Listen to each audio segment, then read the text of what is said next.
আজকে একটু উঠতে দেরি হয়ে গেছিলো, যেহেতু বাবানের স্কুল ছুটি ছিল, তো ভাবলাম একটু দেরি করে উঠবো। অনেকটাই দেরি হয়ে গেছিলো, কারণ দুটোকে একসাথে নিয়ে সামলানো অনেক মুশকিল।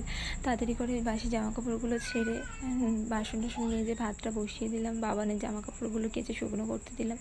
তারপরেই দেখি বাবান উঠে গেছে, তাড়াতাড়ি করে গিয়ে ওকে চুপ করালাম। তারপরে বাবান বলছিল যে খিদে পাচ্ছে, কি খাওয়াবে।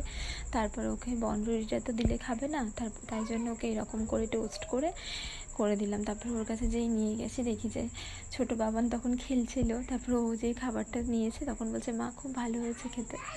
তারপরে ও তো খাবার খেতে চায় না, যে কোনো হোক মানে ভালো কিছু বানালে ওকে অন্যরকম করে দিলে ওকে ঠিক খেয়ে নেয়। তারপরে রান্নাটা করে নিলাম, রান্নাটা করে নিয়ে ও আবার কাজে যাবে, ওর জন্য টিফিনটা গুছিয়ে দিলাম। তারপরে বেলা হয়ে গেছিলো অনেকটাই, 12টা 40 হয়ে গেছিলো।